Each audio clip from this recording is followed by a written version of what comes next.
Assalamualaikum warahmatullahi wabarakatuh. Salam sejahtera bagi kita semua. Perkenalkan, kami dari tim Proyek Kemanusiaan dari Universitas Bina Sarana Informatika.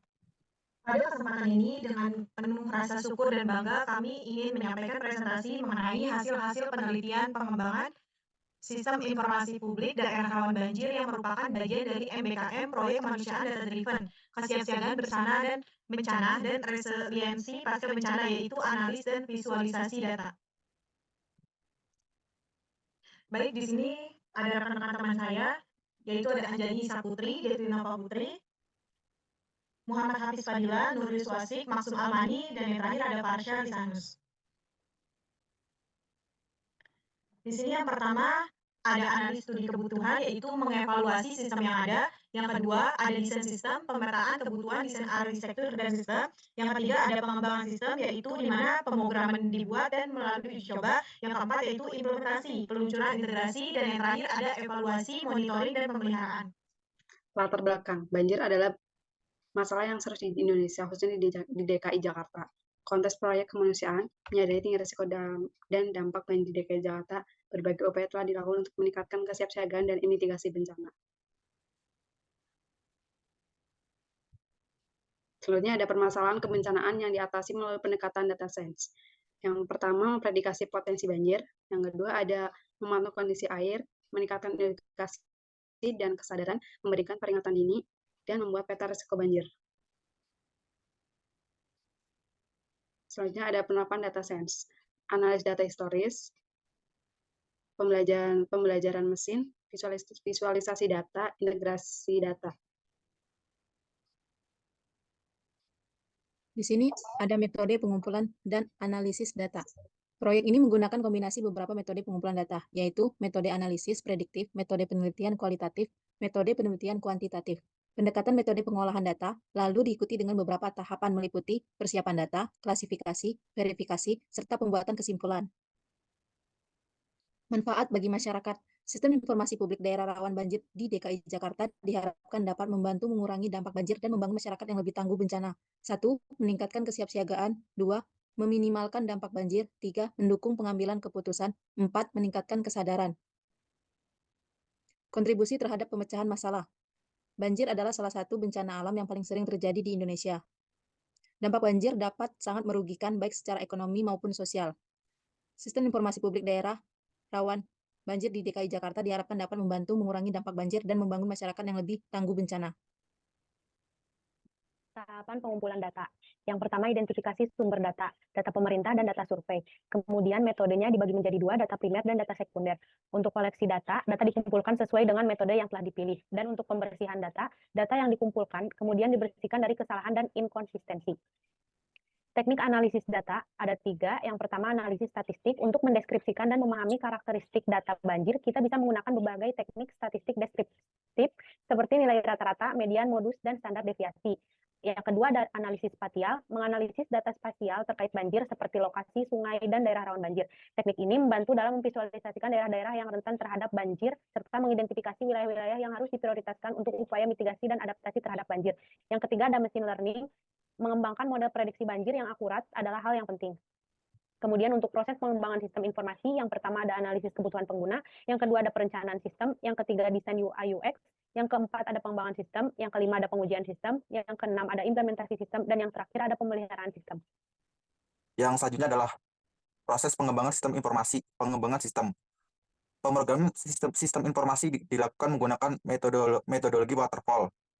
Yang kedua, tim pengembang bekerja sama untuk merancang, mengembangkan, dan menguji sistem. Yang ketiga, kode ditulis dengan mengikuti praktek terbaik pemrograman. Yang keempat, unit test dan integrasi dilakukan secara berkala untuk memastikan fungsionalitas sistem.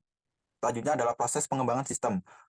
Tahap uji coba sistem informasi dilakukan memastikan bahwa sistem berfungsi dengan benar. Yang kedua, berbagai jenis pengujian dilakukan termasuk pengujian unit, pengujian integrasi, pengujian sistem, pengujian penerimaan. Yang ketiga, bug dan masalah ditemukan sama pengujian diperbaiki sebelum sistem dirilis. Yang keempat, umpan balik dari pengguna dikumpulkan dan digunakan untuk meningkatkan sistem.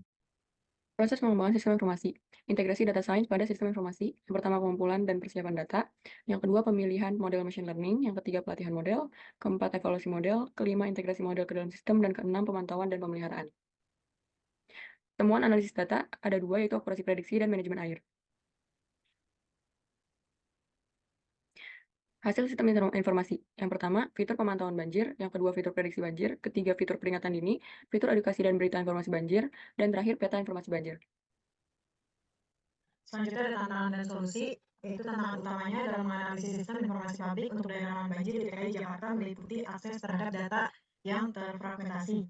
Solusi utamanya untuk tantangan ini yaitu membangun kemitraan untuk mengintegrasikan data dari berbagai sumber. Baik, di sini saya akan membahas to the point dari kelompok tahapan 1 di hari pertama, di mana di sini kami mengerjakan evaluasi sistem yang ada.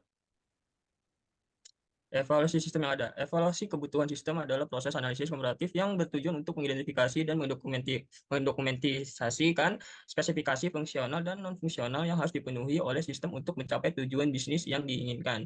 Oke, jadi dari to the point tahapan ini, kami membuat rangkaian alur kebutuhan sistem yang akan dibutuhkan untuk membuat website ini.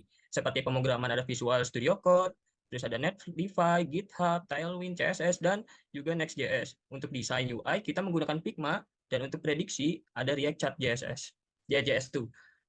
Selanjutnya, di sini saya akan mendemonstrasikan website yang telah dibuat oleh semua tahapan dari 1 sampai 5. Oke, ini adalah hasil website yang dibuat oleh semua tahapan dari 1 sampai 5, di mana website ini diberi nama Jakarta Waspada Banjir. Di sini, di laman beranda, di sini kita sudah bisa melihat laman berita yang terkini. Terus selanjutnya, ada peringatan dini, di mana di sini ada 3 daerah dengan status siaga 2 semua.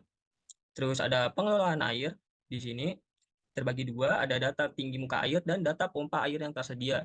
Di mana di data tinggi muka air ini ada nama daerah, kategori tanggal aliran cuaca, tinggi muka air, serta status. Di sini ada daerah-daerahnya, pintu air, tanggal, dan lain-lainnya yang bisa kalian lihat semua. Terus ada data pompa air, di sini ada wilayahnya, tanggal, cuaca, total pompa, beroperasi, dan disiagakannya.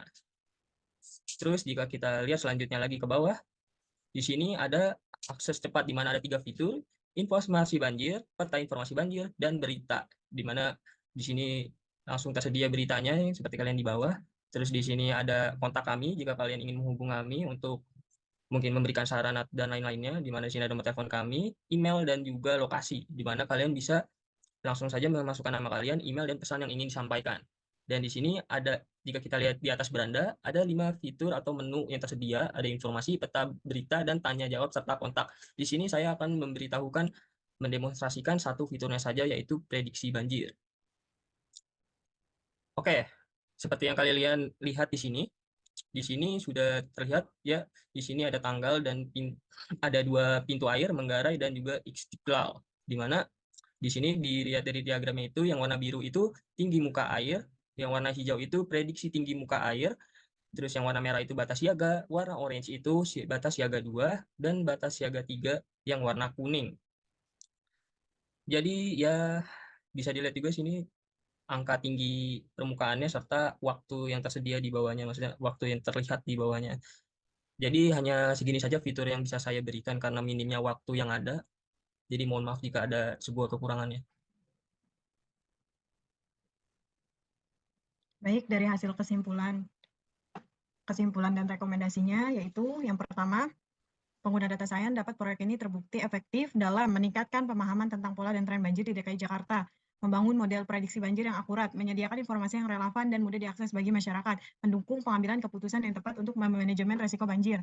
Perbaikan dan pengembangan lebih lanjutnya yaitu memperluas cakupan data dan sumber data, meningkatkan akurasi model prediksi banjir, memasukkan model mitigasi dan adaptasi banjir, dan yang terakhir yaitu meningkatkan keterlibatan masyarakat dalam pengembangan dan penggunaan sistem.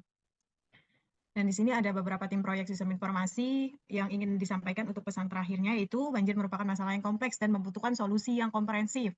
Yang kedua, ada kolaborasi antara data science dan proyek kemanusiaan sangat penting. Dan yang ketiga, ada data scientist perlu bekerja sama dengan para ahli di bidang kemanusiaan Yang keempat yaitu ada organisasi kemanusiaan perlu membuka diri untuk menggunakan data science dan teknologi baru untuk meningkatkan efektivitas program mereka. Dan yang terakhir, di sini bersama-sama data science dan proyek-proyek kemanusiaan dapat membuat dunia menjadi tempat yang lebih aman dan tangguh. Baik, mungkin hanya itu saja yang kami dapat presentasikan. Kurang lebihnya mohon maaf. Assalamualaikum warahmatullahi wabarakatuh.